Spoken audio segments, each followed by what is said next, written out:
Boozed and Confused is a comedy and weird topic podcast. Adult language may be used, probably by me. While our episode topics may be educational in nature, we are not responsible if your children start dropping the F-bomb to their kindergarten class. Listener discretion is advised.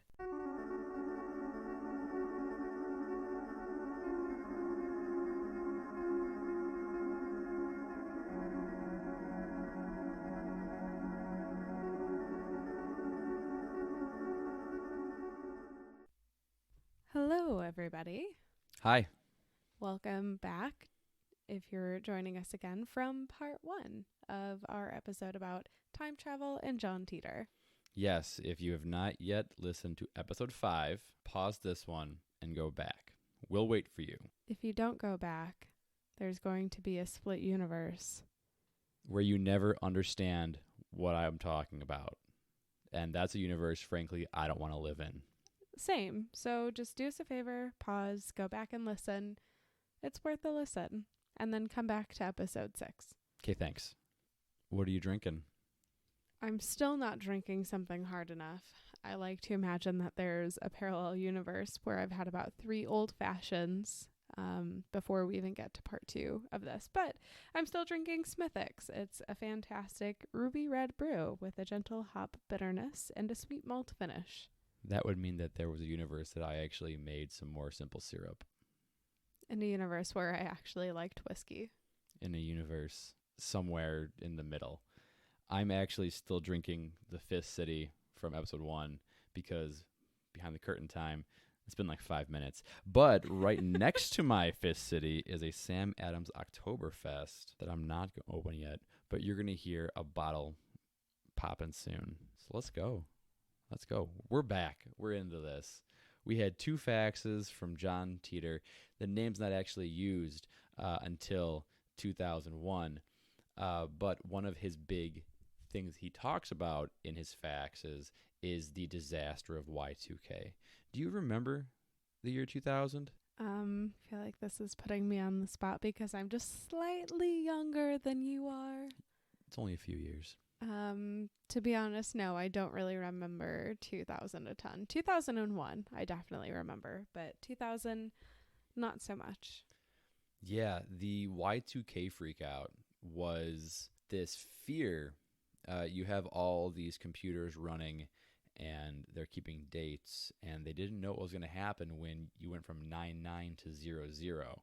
I have to imagine flights were probably pretty cheap. You know, I was actually watching a recap of the New Year's Eve TV episode. I never like watching that show where it's 3 TV hosts all on a raised platform in front of Times Square, and they're talking about stuff. And everyone in Times Square is wearing diapers and peeing their pants, I've learned, because that's what it takes to be in Times Square for New Year's, apparently. I've never heard that before. I mean, I've heard that recently, but when I heard that, it really ruined Times Square for me. My favorite moment, though, from a New Year's episode, who's that silver fox? Anderson Cooper. Oh, he's a dreamboat. My favorite thing is when he takes the shot of vodka. I think it was vodka. It was some clear liquor, and he's like, and it's my favorite. He's such a heartwarming individual, and he's so chic. Very wholesome. Back to 2000, though, everyone's freaking out. People, it's honestly, it's a historical moment. People are expecting disaster. Like literally planes falling from the sky. Disaster. I mean, I remember reading a lot of stuff about Y2K when I got older, and I kind of discovered how people had reacted, and people had MREs in their house, waiting for shit to just go down as if it were a civil uprising, or I don't even know. I was 10 or 11, and I remember holding my breath at midnight.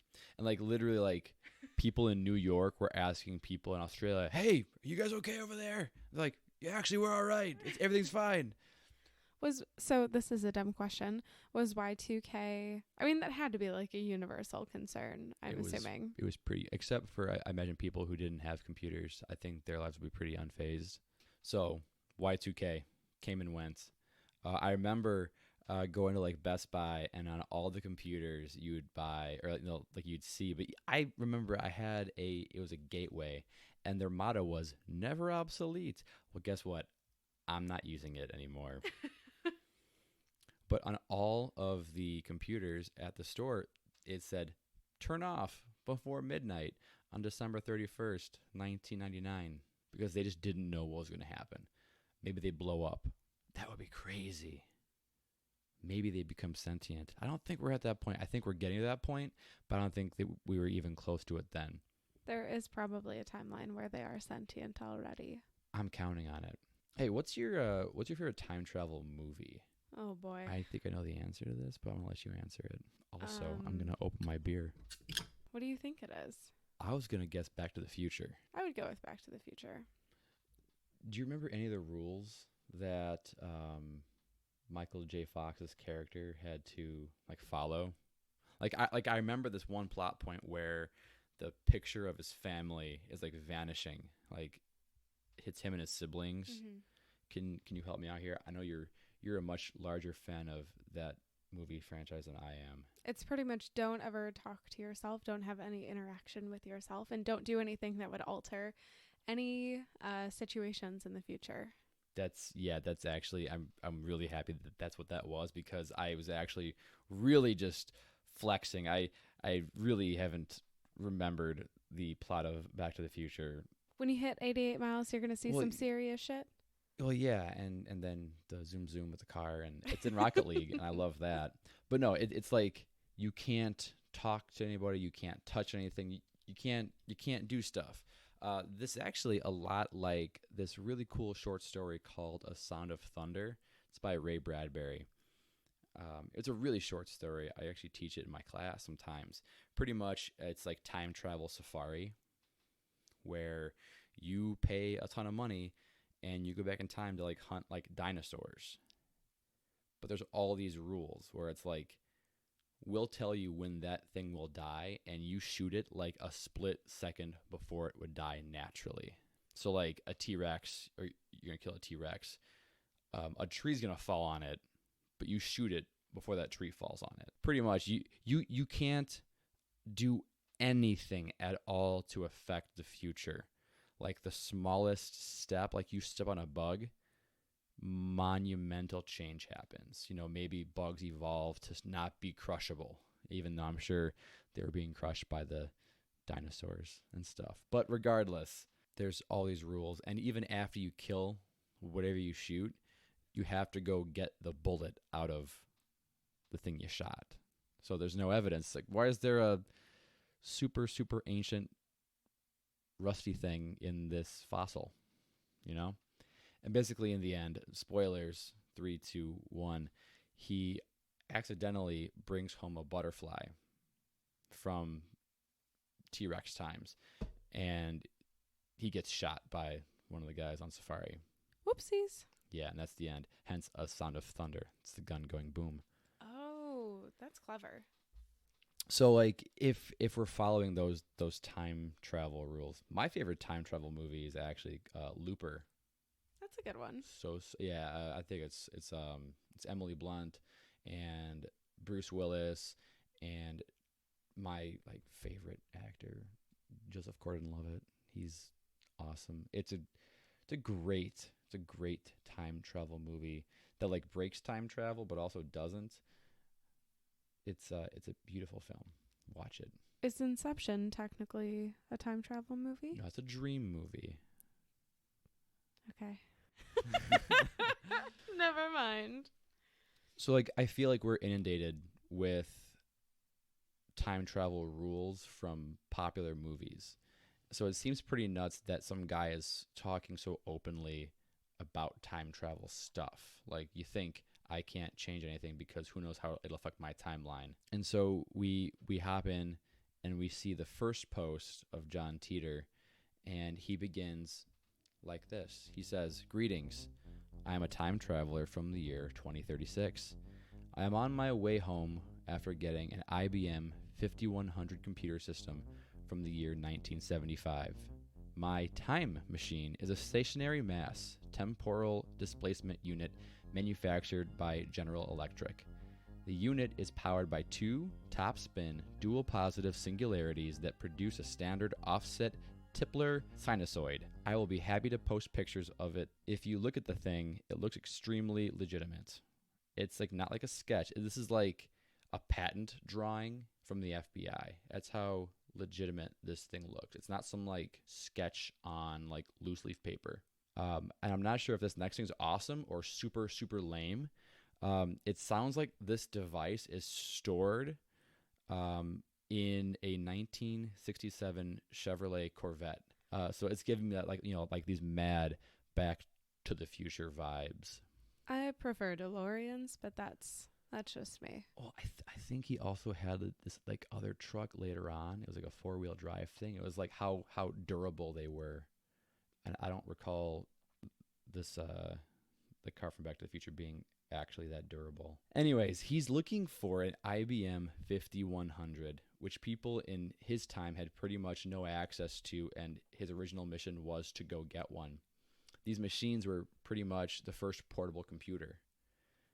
When I say portable, I mean it's a very loose way of saying it. It's not the size of the station wagon you're packing into church on Sundays. Correct. It was like 50 pounds and probably the size of, like a briefcase, a thick 2C's briefcase. If you look one up, you'd be surprised how small the screen is on it. Also, it costs like between $42,000 and $93,000 if you count inflation. Like, it was definitely not like a home computer where you play Frogger. It was like you run a big company. You can look up like the ads, and the ads are really bizarre and just like very like 70s ish. But the importance of the computer for Titor's original timeline was this set of unadvertised features that was actually removed from following models. He was asked by people on the forum why he just didn't go to an auction or a secondhand store and grab one. Titor said that he had a relative who worked on the team that made the first IBM 5100s, and he had to go to that specific time to get it tweaked for his cause. This computer was important because it could translate several types of computer code. According to the IBM engineers, Titor's statements regarding the computer's abilities to emulate programming language and debug mainframe systems were very correct. But it was one of those things, it was never, ever advertised. One of the engineers said, "I don't know that this guy is a time traveler or not, but everything he said about this machine is true, and maybe only 20 people know about this computer's true functions." Titor himself stated that this feature was discovered as late as 2036 when Unix, which is kind of like Linux, and as little as I am a time physicist person, I'm also not at all a computer person at all. Unix is like Linux, which is a computer coding, I think. The Unix, which was the underlying source behind all computer operating systems, was about to crash due to integer limitations. And they needed to get this machine back to help them translate and keep it up for a longer time. So this guy named Bob Dupke, I hope that's how you say it, he was an engineer on the IBM team which developed the 5100. When he first heard about Titor and his time traveling, and particularly what he had to say about the computer, he actually thought that Titor was one of his coworkers just having a big prank, because he thought a few of them, it wasn't beyond them to just go off on one of these wild, stupid pranks. I mean, I don't know. Like, I think the knowledge of this makes this whole thing feel a bit more real. But a lot of people were really speculative, which is, understandable. Like, would you believe someone who says, "Hey, I'm from the future"? I don't think that I would, unless they had some sort of piece of information like that, where it's like only 20 people in the world actually know about this. Yeah. What would you ask a time traveler if you met one who's from the future? Does it get better after 2020? apparently not. If by the year like 25 something, there's nothing left, but I'll be long dead by then. Yeah, maybe. Maybe. Maybe we'll like have our heads in a jar, like Walt Disney. I still don't think Walt think he Disney's does. head is frozen in a jar. That's why they made the movie Frozen and have Disney on ice. It's so that it breaks up the Google searches for Walt Disney actually being on ice. Anyways, people would ask Titor questions. Again, this is an open web forum. You can look up the conversations he's had with people. People would ask questions like, do you guys still use toilet paper for your butts? And everyone except Americans says no. We use bidets. Yeah. They'd ask things like, what's the lotto numbers, who wins the World Series, and stuff like that. He had people telling him what would make him seem more believable. Someone would tell him, it'd be way more legit if you could take a picture of the money you use in the future. That would seem way more impressive than time machine pictures. I think that's a load of crap. I think a time machine is way cooler than some money in the future. But what's cool is Titor responded to almost everything. To almost every question, I think he responded to almost everything. It's like the best kind of AMA on Reddit. Legit. Let's get back to talking about Rampart, please.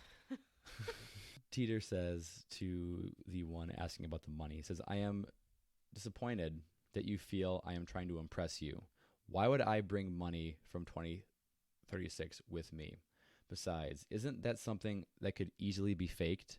Now, if I told you I was your cousin's brother and I knew about that scar on your left leg, that would convince you. Titor would share pictures of his vehicle, and it's actually really impressive. Like that, along with the schematics, it's wild. And you guys can look them up.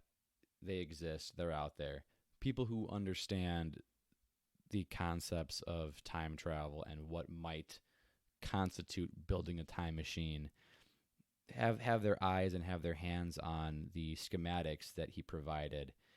And they've been preemptively trying to patent the time machine, looking at what goes into it, but they still don't quite know all the parts. But, actually, I think the guy who was trying to patent it, I think he's in jail for some pretty vile stuff that we're never going to get into because this story breaks off into all these dirty little things that it takes away from Titor himself. So theoretically, if we continue down this path, it could be that Titor has a time machine because of somebody in the 2000s, early 2000s comparatively, who has determined from his own sketch what goes into the time machine and has created it. We could say that. We could say that. I think Titor goes into he calls them world lines, where pretty much when he goes to a new place, he creates a new world line. So it's both yes and no, where it's since he's created a new world line where he does go back in time, there may be a split somewhere where someone does figure it out, and that may or may not lead to time machines being a thing by 2034. That's the year it's a thing, though. Yep, I totally follow. Titor, in answering, like I said, he answered a ton of questions. He had some rules though, and he would put the number next to a question if he didn't want to answer it. He'd say 1, 2, or 3. And I'm sure there's more rules, but I'm just going to give 3. He says, I will not disclose any information that will cause someone to personally gain by its knowledge. This means no stocks, no sport tips.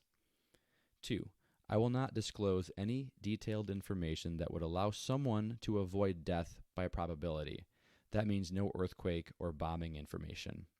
3, I will not disclose any information that may compromise any future actions by individual people or threaten their family and well-being. So, I mean, it seems like he had a time traveler's, moral code where we thought maybe at one point, you can't talk to people, you can't see yourself. People would say if you shook your own hand, you would melt or something. I don't think that's quite the case. Besides the amazing questions of people asking how we wipe our butts in the future, some people had really, really great questions. I wanted to share a few of those. Some of the questions he got were, have you tried changing the past yet? Or have you found that everything you do has been done? Oh, that's a really good question. It's kind of like that, the Shakespeare book thing. Right. It's kind of like that. He says, world lines are not fixed. They're all different. There is no one time. The fact that I am here changes this world time. So theoretically, that means if someone were to go back in time and kill Hitler, in a different world line, Hitler would still actually exist. In another time world line, Hitler's an artist, potentially. Potentially. In this one, he's a piece of crap, though. Yeah. Big old piece of crap. No, I'll say it. He's a piece of shit. So Titor says world lines are not fixed. So the fact that he was just there changes the timeline, the world line. In the conversation, another asks, so you haven't tried to muck with anything? He says, no, but I could. It's just that my moral opinion that I'm not going to. Besides, I'm not here for that. The other replied, the thing is, you might not have changed anything because you already were there. Oh, stop it. Well, the thing is, he gets happy when people are kind of understanding the complexities of time travel. He goes, yeah, you're getting it. Or it's like, well, yes, but no. So he's in this timeline, this world. I keep saying timeline. He calls it world line. I'm going to keep messing it up. He mentions seeing small changes, like horse races. There's a different winner. Football games, different winner. Some stories aren't written yet. Things like that. Titor alludes that this world, the one he is having these conversations in, by definition is not his, and that the multiple world theory is correct. So that's like everything that could happen does happen in a parallel universe, and that all possible alternate histories and futures are all real. Titor said that the time paradoxes do not exist because of this. For instance, do you know the grandfather paradox? No. Pretty much, you go back in time and kill your grandfather. You shouldn't be able to do that because... Oh, because then that would mean that theoretically you would never exist in the first place. Yeah. Or if it's Futurama and you're Fry, you actually are your grandfather because you shag your grandma when she's like a hot young 20-something. Oh, Jesus Christ. Spoilers that no one wanted to hear in the first place. It's a hilarious episode. So what Titor's saying is the grandfather paradox could not happen because if Titor killed his own grandfather, he'd be killing a different John Titor's grandfather in a different world line. So it's similar to the whole idea of Rick and Morty where there's version A, B, and C. And theoretically, they could never go back to any of those, but they have to wait until maybe the Rick and Morty of version B die, and then they slip back in. Oh, actually, they can do... Actually, I said that I wasn't a time expert, but now I'm a time expert. So. No, they are free to exist in...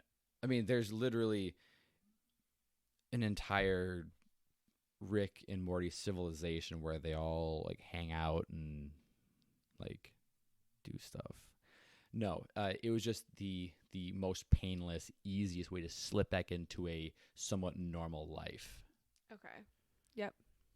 And if I recall correctly, the thing that killed that Rick and Morty was like another half turn on a screw. And he's like, well, see, in our timeline, I get it right, but get that wrong. In this one, he gets that wrong. So let's just fill in. It really destroys Morty. It destroys him. But okay. I guess that's just like the best part. I just love that show so much. I love it because I have such a high IQ. So if you're thinking he's trying to modify the past of his world line, it seems like he can't actually do that. And he is possibly trying to get this alternate timeline off the hook and away from a bunch of really, really, really bad stuff from happening here.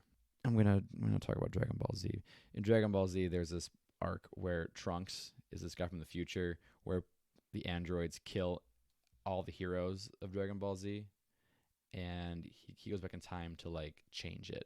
I actually don't think that changes his timeline either, but he does change that timeline of the one that we're watching.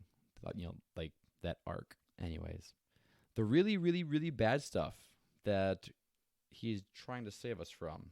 I should quickly note that there seems to be a slight difference between what John said in the faxes and what he says in his online posts, and that leads to people thinking that those are actually different John Titors. But we're gonna keep going. I need a sip of this. So what does John Titor know that we don't know, aside from the knowledge of the IBM 5100, which is definitely a point on his side in sounding legit? John also has some knowledge about how the time machine works. Not like I built this knowledge, but definitely more than I only know how to turn this on, if that makes sense. So kind of like with a car, I don't know how it works. Like I press the button, I hit the gas, I go forward. I know that, but I also know how to do a few things to fix it, like oil change, stuff like that. Really just oil change. I'm not trying to flex here. So, I mean, he's a soldier. So he's trained to know enough to make it work and to understand the general concept of it, is how I understand it. I think he even describes time travel like driving a car. I mean, he's literally in a car when he's time traveling. So that kind of cheapens it all, I think, because it's too much like Back to the Future, which definitely existed before 2000. So, maybe. Who knows? I want to believe, though, so I'm going to keep playing this game. There are a number of events, however, that Titor does warn us about. Like I said earlier, in John's World line, it gets demolished by Y2K, which I think is why his whole mission was to go to get that computer. There's also a pandemic. In his world line? Uh-huh. What year? Well, so you know how there's differences in timelines, and he says stop eating beef, and there's basically a mad cow pandemic, and it's pretty awful. There's this offshoot of mad cow that is a 100% fatal disease. He talks about his life growing up, where he lives, or like I guess lived. He grew up in Central Florida with his family, and he's stationed at an army base in Tampa, according to his story. He says he was born in 1998, and he remembers going to Disney World at Christmas, and he says that he remembers going to Daytona Beach. So, typical America stuff. I mean, I've never been to Disney World, but, I mean, John Titor has. He says that there's a civil conflict that starts, and it gets worse. And people generally decided to either stay in the cities and lose most of their civil rights under the guise of security, or would leave the cities for a more rural and isolated area. And his home in the city would be searched, and he says he would see neighbors across the street being arrested for unknown reasons, and so that's why they left the city. So this civil conflict is going to be a massive part of his story. So he says from ages 8 to 12 that he and his family lived away from the cities, and he spent most of his time in a farm community with other families, avoiding the conflict with the police and the National Guard, who were very active in those cities. And by that time, it was pretty clear that they were not going back to what we had, and the division between the cities and the countries was very well defined. So think like OG Civil War was north-south. This Civil War is city versus rural. So pretty much what 2020 is shaping up to be anyways. Yep. So I want to give a shout out to another podcast. It's called It Could Happen Here. And it pretty much walks through episode by episode of what would happen in the event of a civil war within recent times, like in the, coming years. I will say, so this podcast came out in 2019, and it is now gaining so much popularity that it's hitting the top of the charts again. If that topic interests you, highly recommend. It's fantastically well done, but also pace yourself with it. Definitely listen, but take some breaks. It's not good for your mental health to just binge the entire thing, because it definitely gets heavy, and I think could have some adverse, effects on your well-being. But it's a great podcast. It is so nice of you to help out smaller podcasts. It is so nice of you to help out the small guy. Yeah, totally. We are such good people. We're number one in the charts of your mom's heart. Yeah. Oh, yeah. I thought a lot about that podcast actually when reading the stuff from Titor. So yeah, he leaves the city because it's becoming very authoritarian, very like Big Brother scary stuff. And the people in the country want their freedom. They want their liberties. His father made a living by putting together these 12-volt systems. It was for powering stuff. And they would sell commodities like oranges up the coast. And that's kind of how they spent their time and how they earned their money. And so fighting was common by then, by the time he's like 12 or 13. And Titor says by this time in 2011, he joined a shotgun infantry in Florida. He served with the Fighting Diamondbacks for about 4 years. He actually complains about his hearing kind of sucking in one of his ears because of the shooting with shotgun so much. The Civil War ends in 2015 when, get this, Russia attacks the U.S. In what capacity? The cities. Oh, good. Okay. But Great. wait, they're actually the good guys. Russia bombing the U.S. cities, the enemy of the country folk. They also attacked China and Europe. Okay, continue. He says, as unusual and as bad as that might sound, I wouldn't trade the world for my childhood. I loved it. So attacking the cities was important because that's where the problem was. And the Russians knew that when they nuked the cities, if the bombs blew up too high, it would destroy technology, like satellites and stuff. So they had them very low to ground just to destroy the cities. So as a result of the war, the United States would split into 5 regions based on various factors like military objectives and whatnot. So we're basically becoming the Hunger Games. The Civil War ends in 2015, but is followed by a quick and intense World War III. Oh, good. So things are really looking up then. Yeah.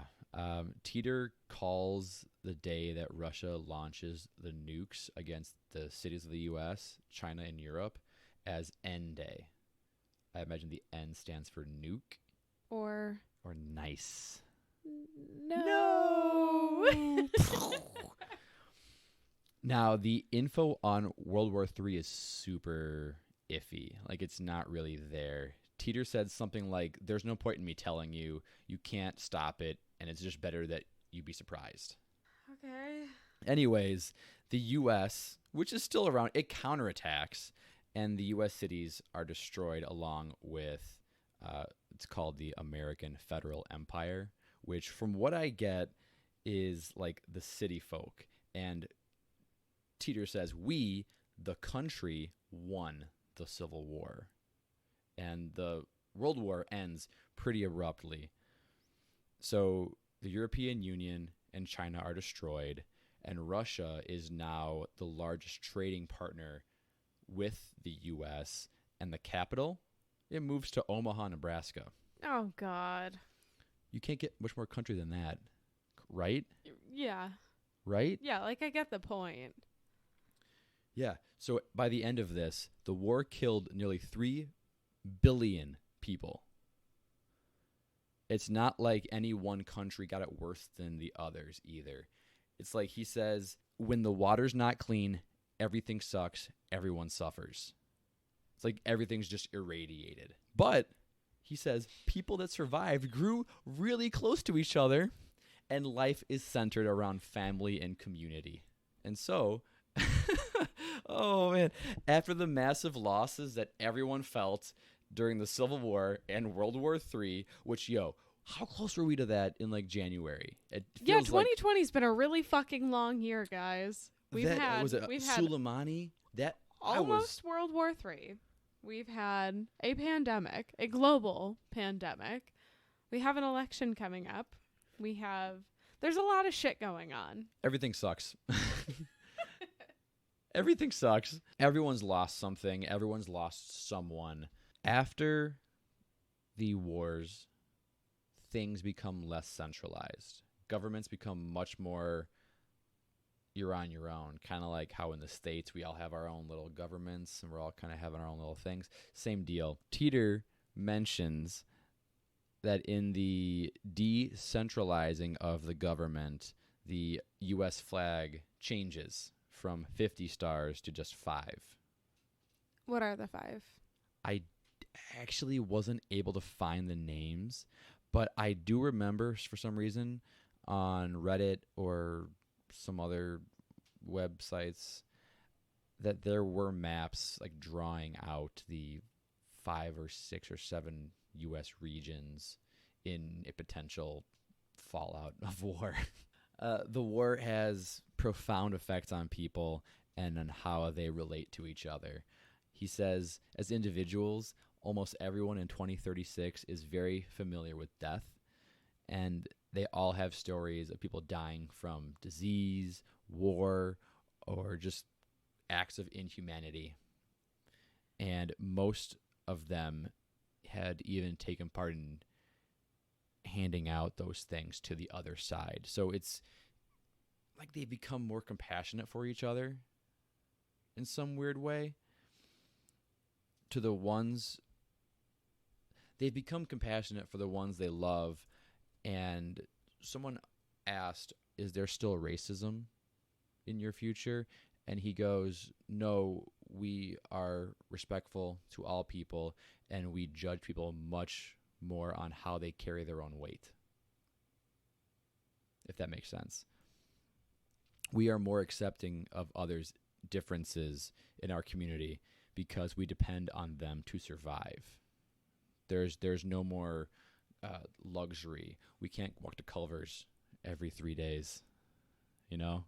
It's not every 3 days, but I understand your point. For the reference, we got Culver's today. And Friday. Oh my, did we really? Oh. It's okay. You know, I think we maybe had it 3 times in the past week, and that's fine. That's fine. That's a luxury that I will continue to take. Oh, Titor says that the surviving people in general become much more conservative with their resources and closer to God for a period because life on Earth was truly hell. And, you know, there's so much I can talk about still, so many more predictions, but I think it's time to start to get wrapping, but I still have more to talk about. No doubt there are many non-believers. Titor never claimed to try to convince anyone. He claims he came to 2000 to enjoy his time before having to get back to his time. So what he did in between wasn't too important as long as he got what he came for, which is kind of cool. The time he spends would be real to him, but when he gets back, it's 10 seconds, even a split second. After he left, he'll be back with what he came for, which is the computer. Though we are experiencing in our world line, a.k.a. the darkest timeline, things are pretty rough right now, and it sucks. We're not quite in the same place as John's world line. We did almost have World War III back in January, and we're in the middle of a different pandemic, but at least we can have burgers, right? right? At least Culver still exists in our world line. No comment on the Civil War. No comment. No comment. Logically, I can't think of a way to prove or disprove Titor's statements. For him, they may very well be true, but once he arrives on our timeline, it's theoretically possible that the things he knew are different. I can't prove it. I don't think anyone could prove it. Maybe you can. But seriously, everybody, check out www.johntitor, that's Titor.com. It has not been updated since 2004. It's super legit. But it is a great spot to see all of his interactions, if not most of them. A couple of the links say that it's under construction. I don't know if it is actually. So I was only able to cover a bit of material. John Titor was here for a few months, having fun on the internet, but the story lives on. Was he real?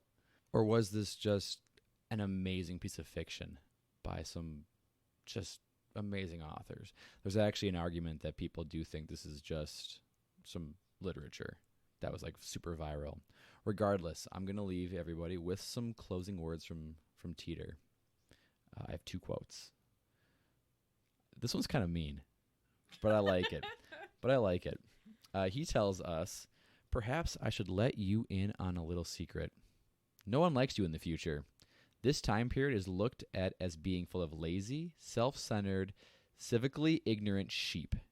Perhaps you should be less concerned about me and more concerned about that." Wow, you know what's really funny is people who are on very different sides of the same issue are going to hear that and think, yeah, that totally applies. To the other guy. Yeah, the other guy. On March 24th, 2001, John delivers his last message. Now I'm going to read it. He says, "I will be leaving this world line shortly, and this will be my final post. There are only a handful of people who will know exactly when I will be leaving, and I'm sure they will let you know when I'm gone. In the last few days, I have found your choice of topics quite interesting, and from an objective viewpoint, I think it collectively answers one of your own questions. If time travel is real, where are all the time travelers? In the past, I have stated that, quite frankly, you all scare the hell out of me, and I'm sure other temporal drivers would feel the same. But now I have expanded explanation with two examples. A while ago, on one of my posts, I related an experience I had with my parents while we were driving down a highway. Every now and then, we would pass someone who was in obvious distress with their vehicle. I was amazed that so many people could pass them by without stopping to help. Their explanation was fear. The risk of helping someone was too great, and with today's technology, they probably had a cell phone anyway. If they didn't, the walk to a gas station would be good for them and teach them a lesson for running out of gas.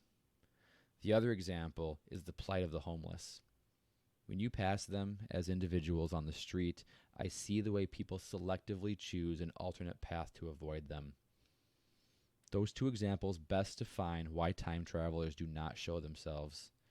In trying to help you, we put ourselves at great risk, and there's really no point to it.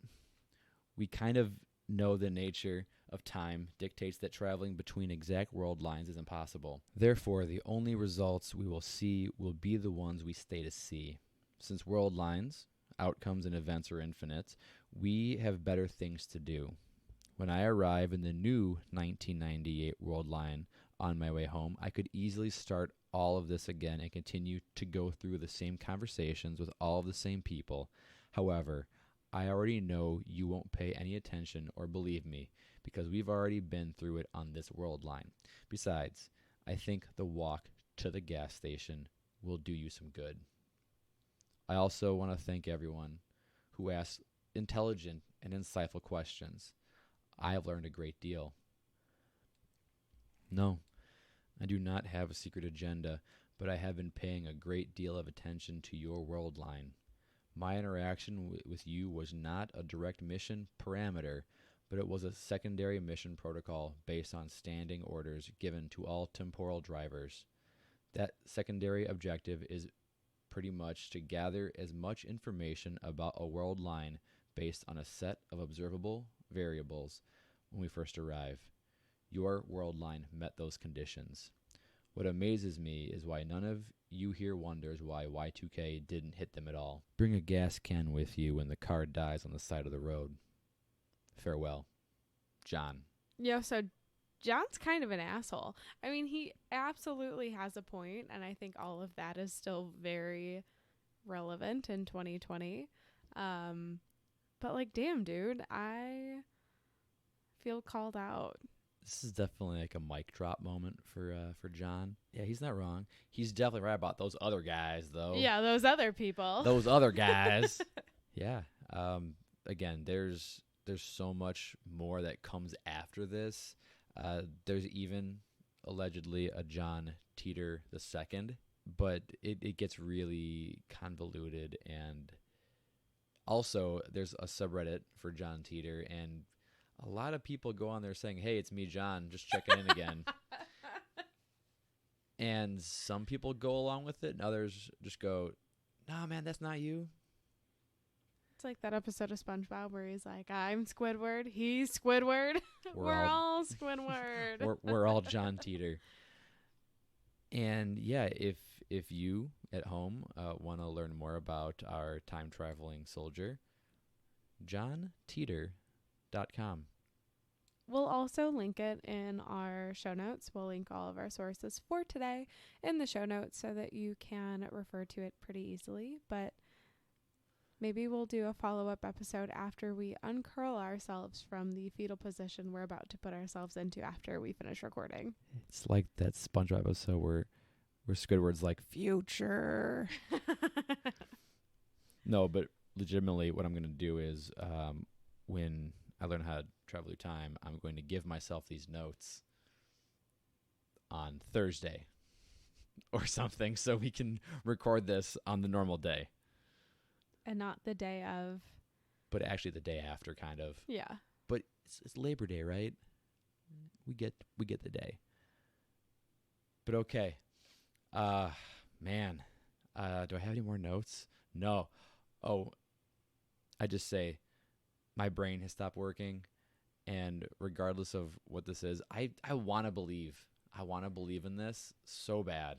I too want to believe. I have to go for a walk, so I have to take a beer. I have to go walk around the block. I have to think about a parallel universe where maybe I don't have a beer and I don't walk around the block.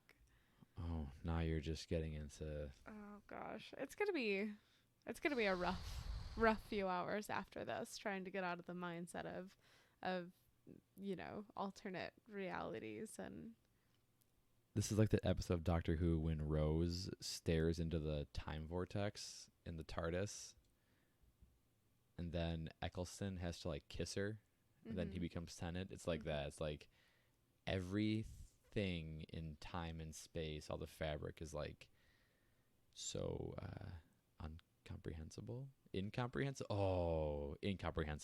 But this is good. This is a good place to stop, I think. Yeah, we might do a follow-up episode on this. I hope just not. Some more John Titor information. But for now, that ends today's episode. Thank you so much for joining us for part 2.